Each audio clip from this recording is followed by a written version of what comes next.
Mr. Oswater, you want to lead us in the pledge today? Okay. All right. Do they teach the pledge down in Oswater? The right way. What do your socks have on? What do your socks have on? They were Christmas. Christmas lights.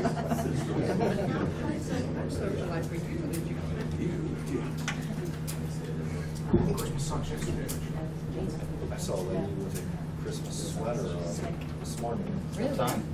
I thought it was an interesting. We'll go ahead and get started. I think it's about that time. I've asked Brian Cole, Director of Department of Corrections, to start us off with the Pledge of Allegiance. I pledge allegiance to the flag of the United States of America and to the republic for which it stands, one nation, under God, indivisible, with liberty and justice for all.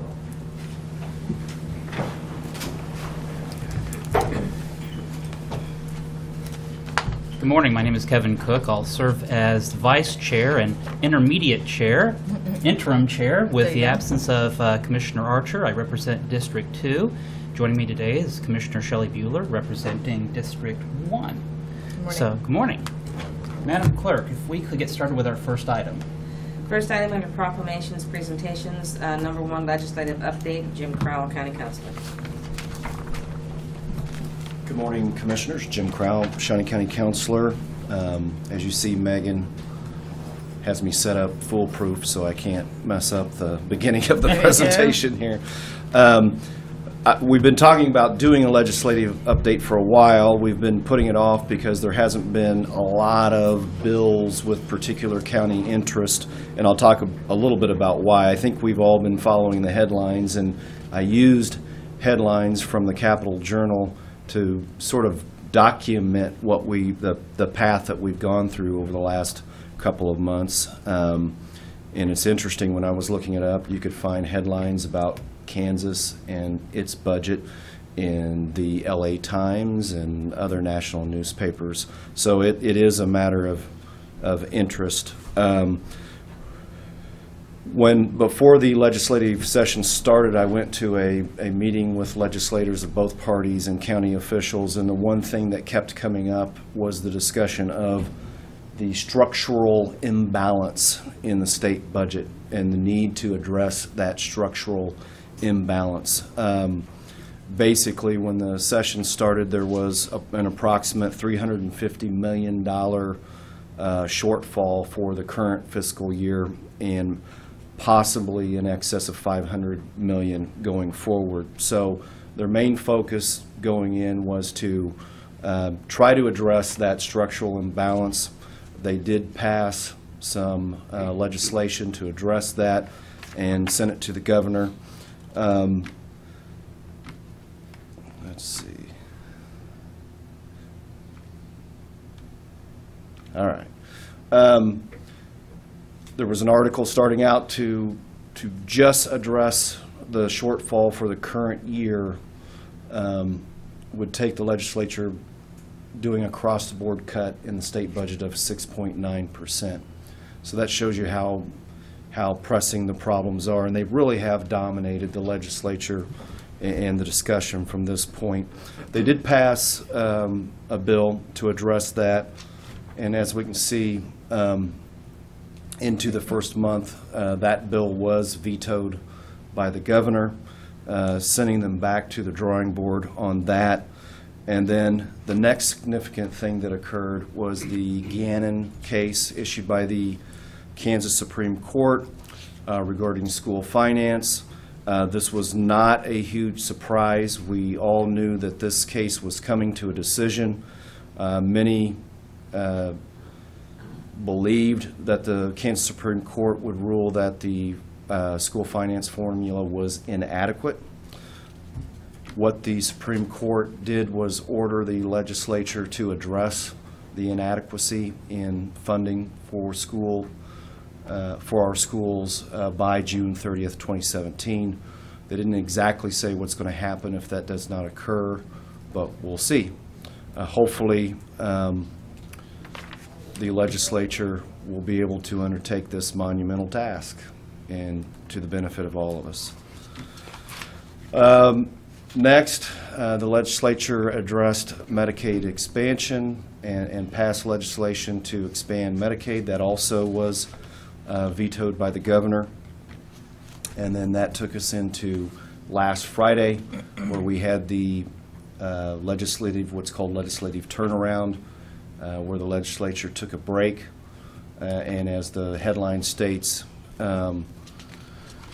these main issues remain unresolved still, and we're still facing the major issue of the budget. From the county perspective and mini perspective, I've included a little tag here about the Hippocratic Oath, which is first do no harm. And as we know, that's for physicians. A lot of us take that position when we look at the legislature, and each year when it goes into session, please just don't put us in a worse position coming out of it than we got into. And I can show you some examples of how the legislature can do that, and even others advocating on our behalf might do that. Senate Bill 167 was introduced as a repeal of the tax lid. And it was an idea that was pressed. I don't think many people believe politically that's going to happen.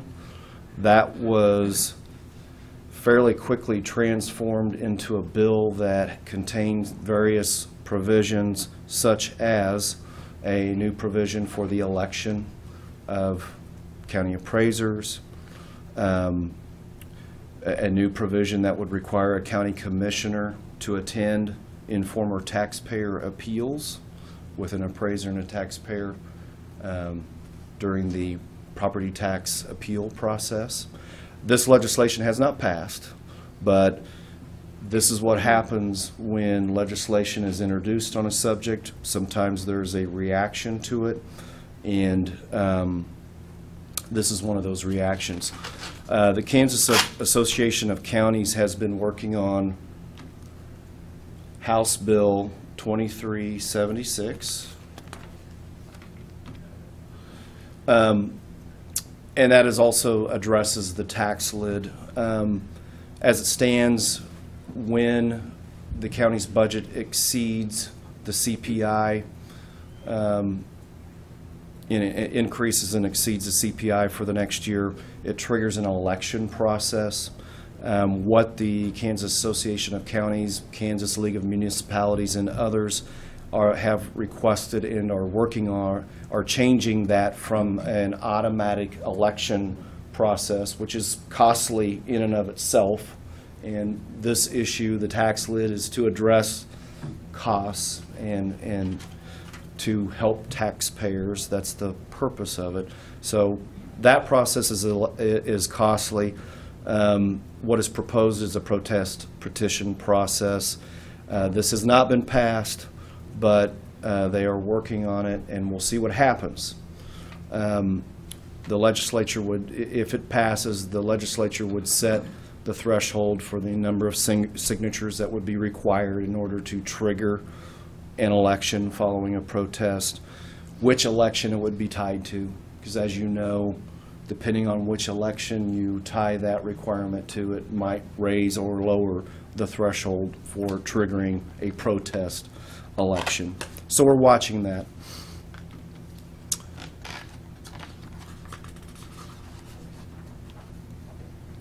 There has been discussion of different issues dealing with the elections.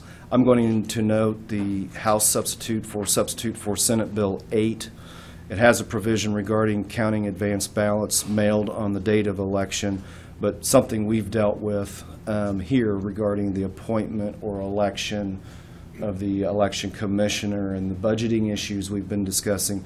This bill would provide that election commissioners be elected at the county level instead of the current process, which is appointed by the Secretary of State. This has not passed. It is pending.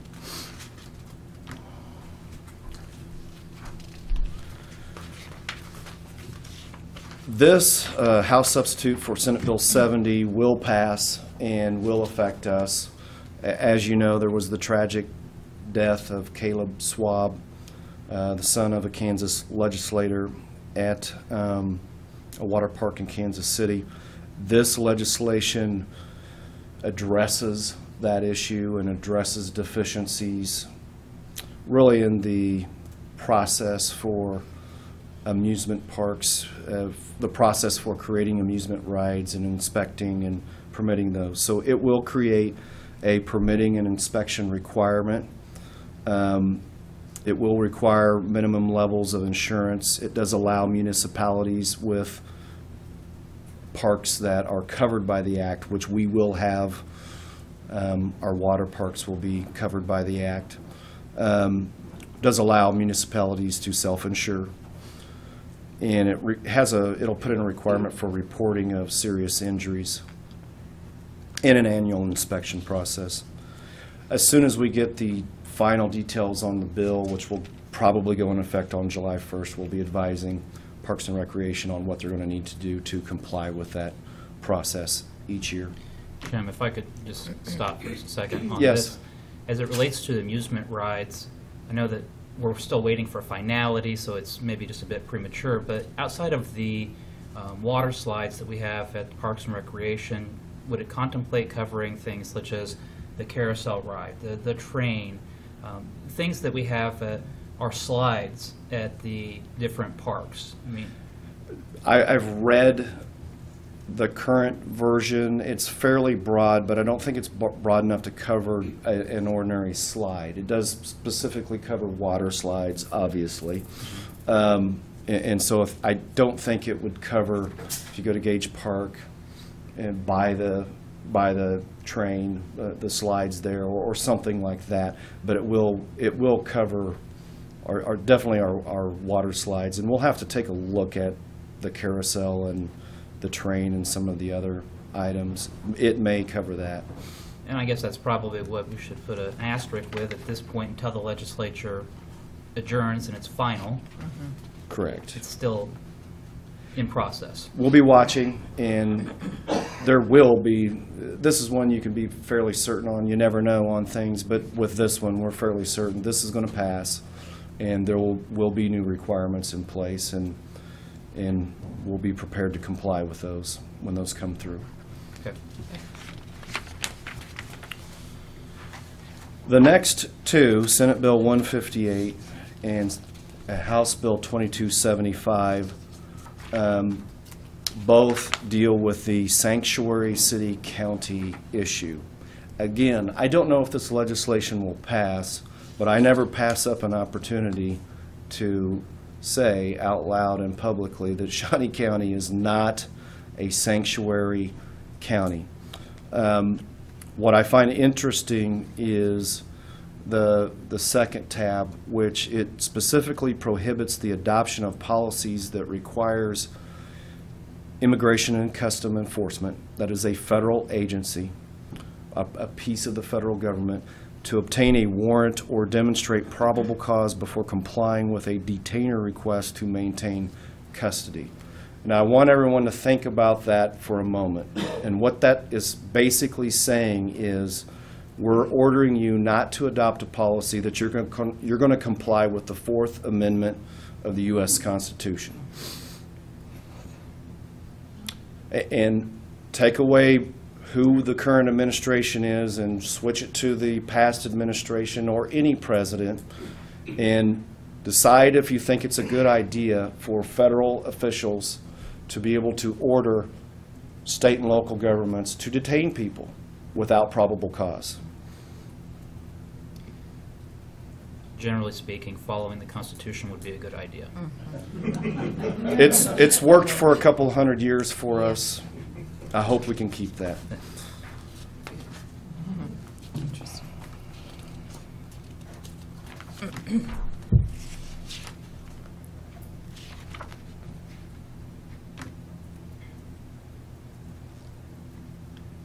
Sorry.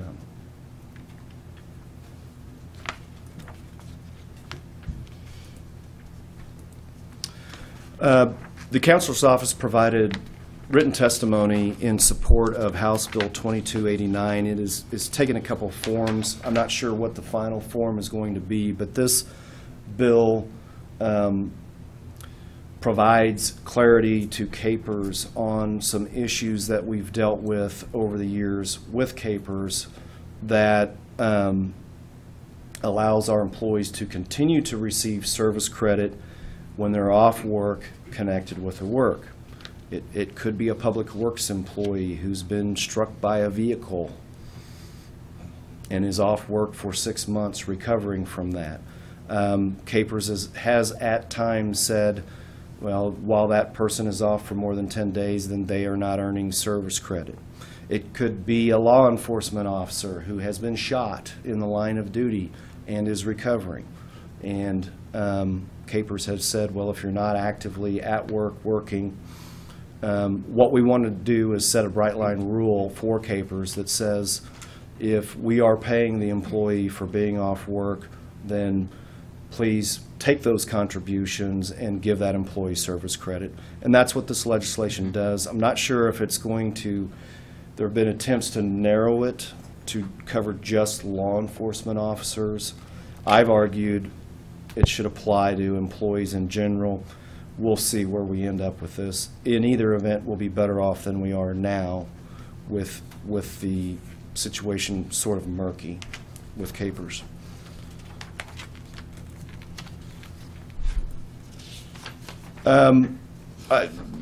This bill won't affect us greatly, but it will make it easier for the county to enter into interlocal agreements. There's a set of statutes. For example, JADO, the Joint Economic Development Organization, is an organization that's created with the city of Topeka through an interlocal agreement. This would expand the definition of a municipality and remove a requirement that before we can enter into one of these agreements, we have to send it for review by the Attorney General's office. It just makes the process easier to enter in these types of agreements. And every legislative session that I can recall, there will be legislation dealing with the Kansas Open Records Act and the Kansas Open Meetings Act. This one's no different. Senate Bill 86 is looking at putting in a requirement where it would limit Kansas governments to 25 cents per black and white page for open records requests. That limits, currently the way it's written, it's only limited to requests by Kansas residents and not by residents out of state. So that's somewhat interesting. Senate Bill 200 will possibly change the definition of criminal investigation records related to missing persons. It's a fairly specific change that won't affect us much.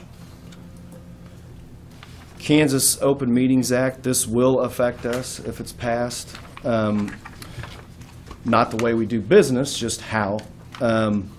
It'll create a slight modification in existing rules regarding executive sessions. We already announced now the subsection or the justification for going into executive session, whether it be to consult with counsel, personnel-related matters, those types of exceptions. This legislation proposes that not only do you announce the exception, but also a statement justifying why, even though you're using that exception, the matter still needs to remain closed. So I assume we're going to get some guidance from the Attorney General's office on that, on what types of acceptable justifications can be given. Some of these exceptions seem obvious to me. If you're going in to meet with counsel on pending litigation, that's attorney-client privileged information, it would seem to be that would be significant justification in itself. So it'll be interesting to see how they interpret this and what type of requirement they put, if they'll make us state a specific case, if they'll make us go into, just what sort of specificity they're looking for.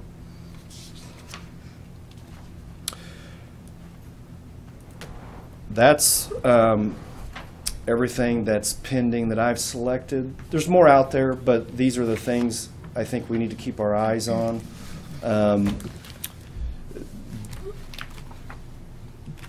I want to thank the Kansas Association of Counties. They do a great job for us. Melissa Wangeman and Nathan Eberline. I talk to them very frequently. They do a great job staying on top of all the things that matter to counties. And I want to thank our local legislators for their support on various issues that they give us each year, but particularly this year during the process. Okay. Thank you very much. I appreciate this. And the timing, when do they come back then? And do you have that calendar? I was told that it was a 3-week recess that started last Friday. So it looks like beginning of May. Okay. Hopefully we can adhere to the oath of do no harm. Yeah, So, exactly. That's what we're hoping for. All right. Thank Okay. you. Thank you. Madam Clerk, our next item. Item 3, consent agenda. I do not have any questions. I don't either. I'll move approval. I'll second. All in favor say aye. All opposed. Motion passes 2-1. Commissioner Bueller making the motion, Commissioner Cook seconding. Next item. Item 4, new business A, County Clerk, number 1, consider all voucher payments. This morning we have vouchers that total $1,428,918.03. The highlights out of that voucher report are KPERS contributions of $343,319.33, holding accounts with the state of Kansas of $545,618.50, infrastructure payment to Bettis Asphalt of $164,631.98, and then Parks and Recreation, as we get into the spring season, of $70,263.38. I do not have any questions and would move for approval. I don't have any other questions. I'll second. Motion made by Commissioner Cook for approval, seconded by Commissioner Bueller. All in favor say aye. All opposed, motion passes 2-0. Next item. There are no correction orders today. Okay, our next item. Item B, Planning Department, number 1, consider approval of resolution number 2017-13 for the issuance of a conditional use permit to Kansas Gas Service to establish a public utility facility on property zoned RA1 Rural Agricultural District and located on the south side of Northwest 4th Street, west of Northwest Rossville Road in Rossville Township. Good morning, Commissioners. Barry Beagle, Shawnee County Planning Department. As indicated, the request before you was initiated by the property owners, the Kellers, on behalf of the Kansas Gas Service for a conditional use permit to establish a public utility facility on a 50-foot square portion of their property on Northwest 46th Street. This request appeared before the Planning Commission on March 13th. There was no public opposition expressed, and the Planning Commission recommended approval by a unanimous vote of 7-0. The resolution before you contains the conditions as recommended by the Planning Commission. Be happy to answer any questions of the Commission. Any questions regarding this request? I don't have any. No. I'll move to adopt the resolution. Motion made by Commissioner Bueller. I'll second. Is there anyone present that wishes to speak in favor of or in opposition to this request? All in favor say aye. All opposed, motion passes 2-0. Our next item. Item C, Public Works Solid Waste. Number 1, consider awarding bid for the Southwest Jewish Road, Southwest 17th to Huntoon project to Bettis Asphalt and Construction in an amount of $2,215,140 with funding from the Special Highway Improvement Account, the Federal Road and Bridge Account, and the fiscal year 2016, federal fiscal year 2016 federal exchange funds, and authorization and execution of contract C-126-2017 for same. Good morning, Commissioners. Tom Block with Public Works and Solid Waste. This is a Public Works item, and before I begin, that number on the agenda is incorrect. That number there is the engineer's estimate. The actual bid came in quite a bit lower at $2,059,422.72. Again, that's $2,059,422.72. That is what is being recommended today. Just to recap what is going on there, we currently are doing in the midst of reconstruction of Urish from 17th to roughly 21st Street. We were originally planning on doing this section here that we're talking about today from 17th north to Huntoon in 2018.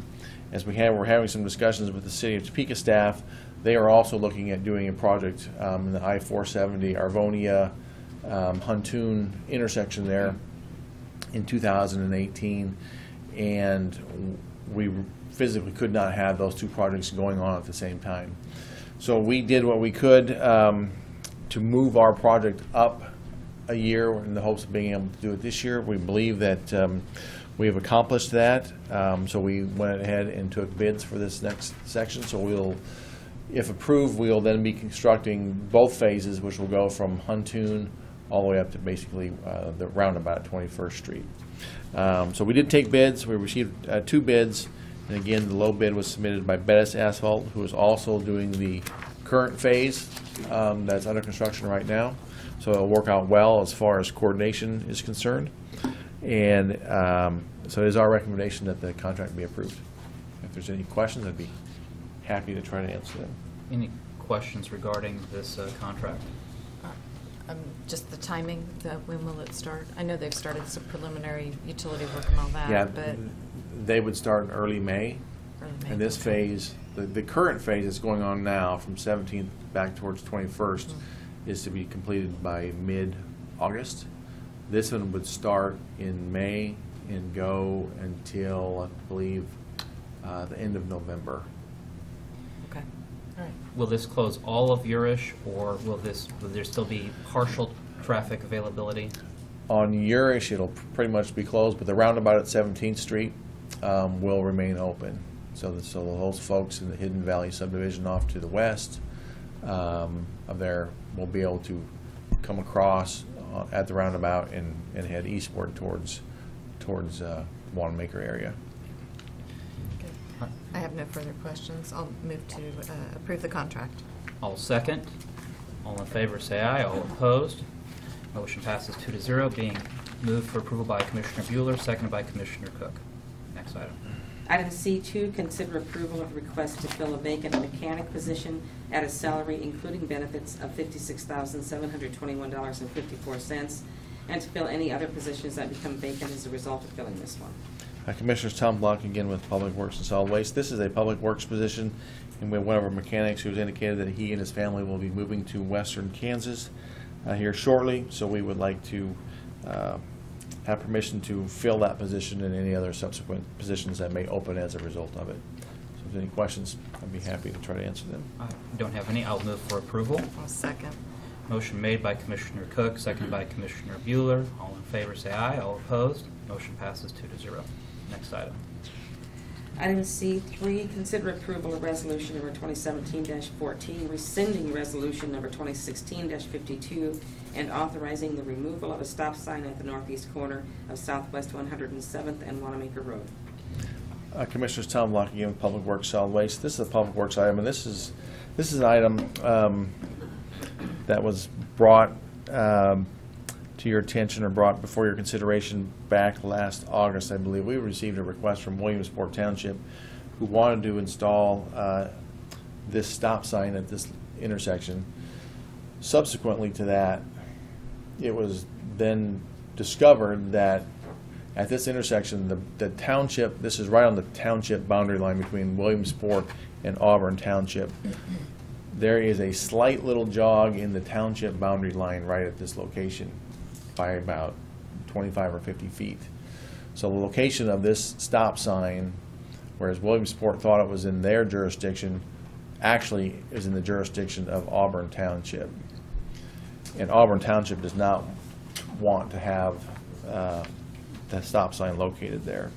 So Williamsport Township has sent in a letter asking that it be removed because it was they inadvertently felt it was in their jurisdiction. Auburn Township was approached to see if they wanted to keep it. That township board said they did not want it to be there. So before you is a resolution to rescind the previous resolution that was approved at Williamsport's request, even though it was not their jurisdiction to do so. Tom, if you can, just for a moment, how does this affect Shawnee County? How does this become a Shawnee County item that we approve? The reason it becomes a Shawnee County item is because it's a traffic sign that's a regulatory sign, and any regulatory sign has to come through the county commission for its approval or disapproval. So speed limits, stop signs, things, basically any kind of traffic sign with white and black, white and red, any traffic sign with those colors essentially are regulatory signs. Yellow and black are warning signs, which we don't get involved in, but any regulatory sign has to come through the county commission. Does Shawnee County have the ability to say, no, we will not remove the stop sign, we will leave it there? You do. I would look to Jim, but I believe you do have that authority to say no. Even though this falls under the township, one township has requested it, the other township has also requested its removal in this case. Correct. But the ultimate decision does rest with the county commission. Yes, in this case, since it is a regulatory sign. Okay. Just want to double check with her. Don't trust me, do you? Well, I shouldn't be nodding my head over there. I should be stating it on the record over here. Jim Crowell, Shawnee County Councilor. Yeah, this authority comes through you as county engineer, correct? So you're making a recommendation as to whether to place the sign or not, which is then adopted or not by the Board of County Commissioners. And don't you follow the Yes. manual on uniform traffic control devices when you set these? Yes, we looked at that, and in this case, this intersection is low volume. And when we initially looked at it, when it comes to whether or not, you know, if there is a big reason to have it one way or another, we recommend it that way. When it comes to a jurisdiction of a township, and it does not hurt the situation, in this case, having the stop sign does not hurt. Although the volume of traffic there, the amount of accidents that have been there are basically nil. So removing it doesn't, in my opinion, does not hurt it either. So we can honestly, we give or take whether or not it's located in this situation. That's why I'm okay with it being removed. And I just want to take a moment just to touch on that. When we talk about the jurisdiction of Williamsport, the jurisdiction of Auburn Township, Shawnee County's authority, your role as the traffic engineer, we have a lot of moving parts here. And so while this is a relatively minor issue, being a stop sign on a low volume roadway, it could be a larger issue if we have a dispute with a township, whether there should be a stop sign or not be a stop sign. And ultimately the decision, I guess, rests with you making recommendation to the county Correct. commission.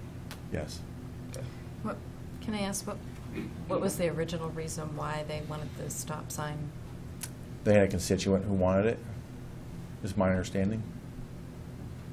And now Auburn has a constituent that doesn't want it. That's why, well, I won't say any more, but yes, that's, if I had to tell you why I think it is the reason, that is the reason. Well, I guess my concern is that we don't want to get into the practice of doing this, putting it up and then taking it down, but, you know, again, it's a low volume road, so, I mean, we don't have a whole lot of traffic, but then the confusion of drivers that I thought there was a stop sign there and they get used to a stop sign, you know, and then it's not there anymore. Or the absence of a stop sign and then there is a stop sign. Yeah, so, okay. And we aren't required to give any warning now that there isn't a stop sign there? I mean, we don't have to do any, like, warning of changes? Not that I'm aware of. Not that we're required to do. Okay. All right, but your recommendation is to remove the stop sign? Yeah, there was not one there for, well, Ever? a long time, maybe forever, as far as I know. And Okay. I'll move to adopt the resolution. I'll second, but again, I think that we need to make sure we establish we should not be in the habit of putting up, taking down. If it's up, it's up. If it's down, it's down. But I understand this was a unique issue with one jurisdiction where the township boundaries really lie. But both entities have agreed to the removal of the stop sign. So, motion made by Commissioner Bueller, seconded by Commissioner Cook. All in favor say aye. All opposed? Motion passes 2-0. Next item. Item C4, consider approval of resolution number 2017-15, authorizing the placement and maintenance of temporary stop signs to be installed at Southwest Broadview Drive at Southwest Valley Glen Road for the duration of the ongoing Urish Road improvement projects. Commissioners, this is a similar item. This is a request, as you know, we spoke about the Urish Road improvement project. There's a detour on that project that takes traffic a different direction from what the area we're talking about here. Although people who are familiar with the area have started utilizing Broadview Drive and Valley Glen Road to take a shortcut to bypass the road construction there at Urish. Mission Township and Valley Glen and Broadview end up coming to a T intersection. So Mission Township has requested that a temporary all-way stop be located at this intersection due to the increased traffic coming through that area. I believe it makes sense in this case, and so I'm recommending that this intersection become an all-way stop temporarily until the Urish Road projects are completed. If there's any questions, I'd be happy to try to answer them. I'll move approval. Second. Motion made by Commissioner Bueller for approval, seconded by Commissioner Cook. All in favor say aye. All opposed? Motion passes 2-0. Our next item.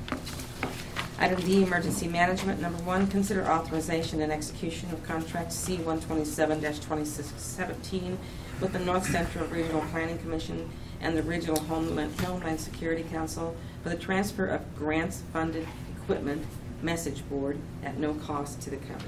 Good morning, Commissioners. Dusty Nichols, Emergency Management. This is one of those standard contracts we've done in the past with equipment that was purchased by Northeast Region Council, Homeland Security Council. This piece of equipment is actually a signboard. It's a pull behind. It's a large signboard for traffic. We can use an emergency response or special circumstances. Large, orange, changeable, pretty cool sign. Okay. I'll move approval of the contract. Motion made by Commissioner Bueller for approval of the contract, second by Commissioner Cook. All in favor say aye. All opposed? Motion passes 2-0. Thank you. Next item. Item E, corrections. Number 1, consider authorization and execution of contract C-128-2017 with Ecolab for maintenance of kitchen equipment at a cost of $6,221 from the operational budget. Good morning, Commissioners. Brian Cole, Shawnee County Department of Corrections. This is just a contract since we built the kitchen and we installed all this new equipment. Obviously, there are still some warranties and things that still exist on some of this equipment, but we also feel that it's fiscally responsible also to have preventative maintenance programs in place to make sure that they don't deteriorate and things don't break, and then all of a sudden then we're out of warranties. There was a great deal of money and time that went into this kitchen, and we feel this is very responsible. I did meet with Betty regarding this matter. We do have the money in our budget to handle this, and we believe that it's the responsible thing to do. And we'll be happy to answer any questions you may have. Don't have any questions? I would move for approval. I'll second. Motion made by Commissioner Cook for approval, second by Commissioner Bueller. All in favor say aye. All opposed? Motion passes 2-0. Thank you. Next item. Item F, Parks and Recreation. Number 1, consider approval of request to solicit bids for pressure washing service for equipment, playgrounds, and pools on an as-needed basis. Good morning, Commissioners. John Boyd, Parks and Rec. This is just a opportunity to go out and do pricing opportunities from a service provider for pressure washing services. Have we had this type of contracts in the past, or do we do it in-house in the past? A little bit of both. We've actually utilized one vendor the past 4 months. We've really enjoyed the opportunity to work with him. He's done a great job. Has some very specialized equipment that seems to work out a lot better than just a cold water pressure washing system that we've used in the past. And how often do we come through and power wash our equipment? In the past, it's been an as-needed basis, so like if we have vandalism and things like that. At this point, we've been utilizing him to just clean up the pools, the playground equipment, concrete surfaces, things like that. At this point in time, we don't have the budget to do it on a regular basis, so that's why we're going for as needed at this point. Okay. Any other questions? Just estimate of cost? Do you have any estimate? I can tell you that we had him work on a playground equipment. It was approximately $450 to do the whole unit, but I can't remember what it was that he charges by the hour. Okay. All right. And this is just to solicit bids, correct? Correct. Yeah. I don't have any further questions. I would move approval of the request to solicit bids. I'll second. Motion made by Commissioner Cook, seconded by Commissioner Bueller. All in favor, say aye. All opposed, motion passes 2-0. Thank you. Next item. Item G, Information Technology. Number 1, consider authorization and execution of contract C-129-2017 with AT&T for an additional 2 years of TI circuit service from the courthouse to the Expo Center at a cost of $310, and from the North Annex to the hazardous waste facility at a cost of $460 per month, with funding provided by the department utilizing the circuits. And there's a request to defer the item until Thursday, the 20th. And so I would make a motion to defer this until Thursday, April 20th. I'll second. Motion made to defer by Commissioner Cook, seconded by Commissioner Bueller.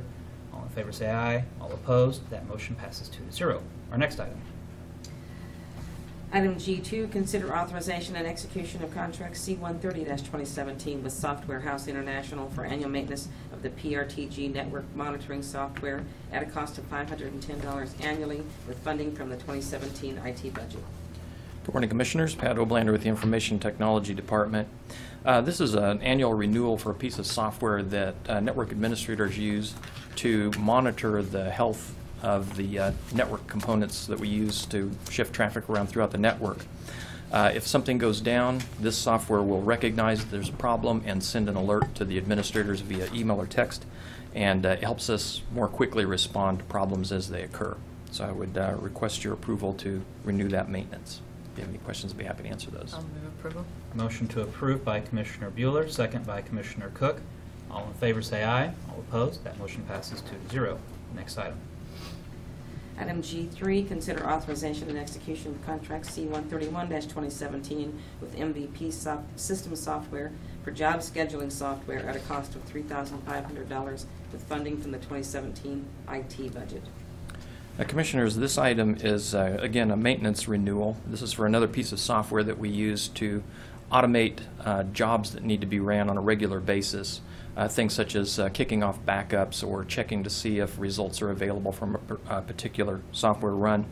And this takes care of a lot of things that would normally require a person to watch and respond to. And this automates those processes so we don't have to have staff time used to accomplish those tasks. If you have any other questions, I'd be happy to answer those. Questions?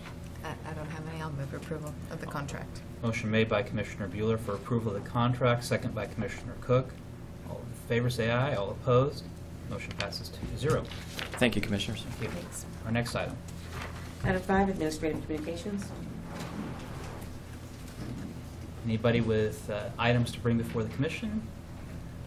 Here's your opportunity. Well, I'll take advantage of it. Barry Beagles, Shawnee County Planning Department. I wanted to give the County Commission an update with regard to the implementation of the building code in the unincorporated area, as well as give you an update with regard to the comprehensive planning process that we're currently going through. First, with regard to the building code, it has worked fairly smoothly. With the adoption of the code and the requirement of the affidavit of code compliance, it really has not changed any of our internal processes or what applicants experience when filing an application. It's just that they have to file the affidavit to confirm that they will comply with the building code. A couple of things that have come up as a result of that, however, that at some point we may need to address is that, one, is that there have been a couple of projects where they indicate that, yeah, okay, we'll file the affidavit, but it's questionable whether the structure would actually conform to a building code. And secondly, we have actually had questions where people have questioned the application of the code to a specific project. They said, well, how would we apply the code in this particular case? We say, well, we are not rendering an interpretation, so it's still a private matter between them and their client with regard to the construction project to determine how that code provision would apply. So outside of that, those have been just a couple of interesting issues that have come up as a result of the adoption of the code. But beyond that, it seems to be working fairly well. So beyond that, I also want to give you a quick update with regard to the comprehensive planning effort. We're getting into the latter stages of this complex process. One of the things, by way of really engaging the public and making sure that they are aware of this process and having the opportunity to input information into us, we have entered into what we're calling a Big Ideas Media Campaign. And with this Big Ideas Media Campaign, we are releasing summaries on major topics that will be covered by the comprehensive plan. We are working with the Topeka Capital Journal in particular to publish articles related to these big idea topics and have done so for the last 2 weeks. We are releasing a series of these, I think 9 total, over a series of weeks with regard to land use, economic development, natural resources, demographics, etc. And so what we want to do is give as much information to the public as possible. We want to draw them into this process in making sure that they are comfortable with the recommendations and the key findings of the comprehensive plan, and that they could then come to a final open house that we are going to hold on June 15th at the Big Gage Shelter House at Gage Park at 5:30, whereby that will be the opportunity for the public to come and exchange information with the consultant team with regard to the recommendations of the comprehensive plan. Beyond that, there will be a joint meeting of the County Commission and Planning Commission to review the draft document on June 12th. And then beyond that, it will go to public hearing before the Planning Commission in July, and then followed up later that month back before the County Commission for your consideration. So there's a lot happening as we're trying to take all this data and sift it down into policy recommendations that are going to be contained in the plan. And it's been an extremely valuable process. We've appreciated the input of the public that has participated up to this point, but we want to make sure as many people as possible get involved. So that's all I had to give. Very good. Thank you, Barry. Thanks. Any questions? Okay. No. All right, thank you. Thank you.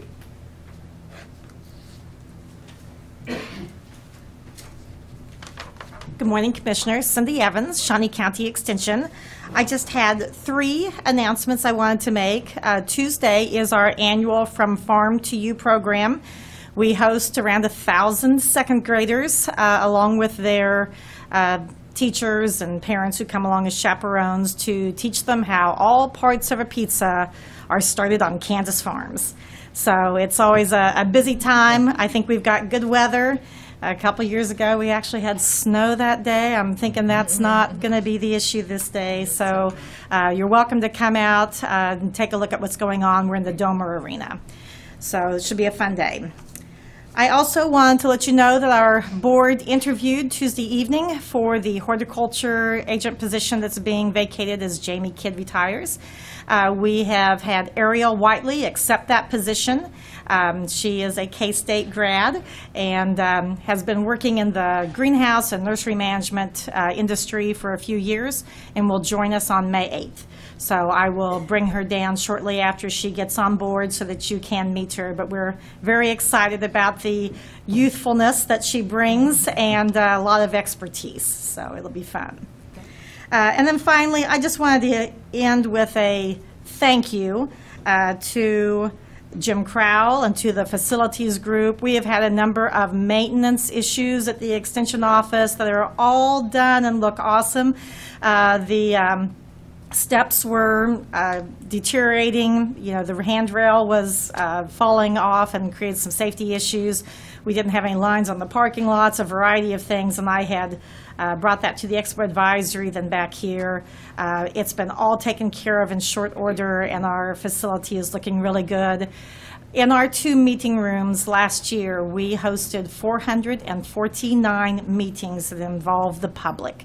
So I'm not counting just when our staff was using it. So a lot of use going on at our office, and this makes it attractive and safe. Thank you very much. Thank you. Thanks.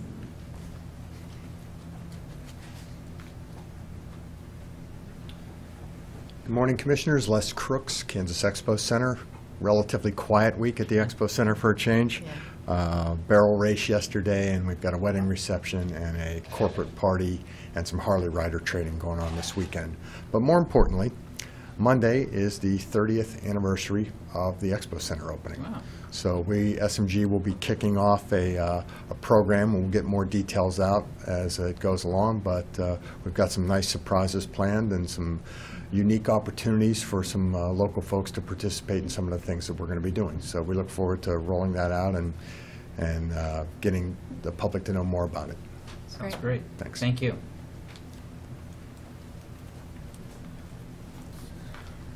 Good morning, Commissioners. Dusty Nichols, Emergency Management. I just wanted to take an opportunity to remind people that our previously scheduled Storm Spotters course that was last month, that we ended up having a tornado that day, so we canceled it, has been rescheduled for Monday, hopefully better weather. I also want to mention that our LEPC date has changed. I want to make that known. It's April 27th at Soldier Township Fire at 1:30 p.m. And that is open to the public. And that LEPC is a local emergency planning committee. And what it does, it meets the requirements of the community right to know about hazards in the community and how we're planning to mitigate those should something happen. So, and also I want to give thanks to the community at large as far as the responders and people invited to our Operation Pegasus tabletop next Tuesday.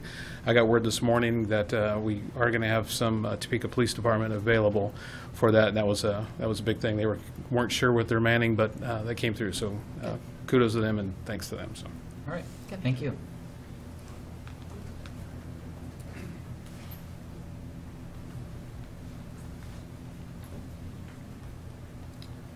Good morning, Commissioners. Randy Luby, Parks and Recreation. I have a couple announcements. Yesterday, Darrell Stewart and myself had the pleasure of welcoming the AmeriCorps volunteers team to Topeka and Shawnee County. There's a team of 9 of young adults between the ages of 18 and 24 that will be in Topeka and Shawnee County through July.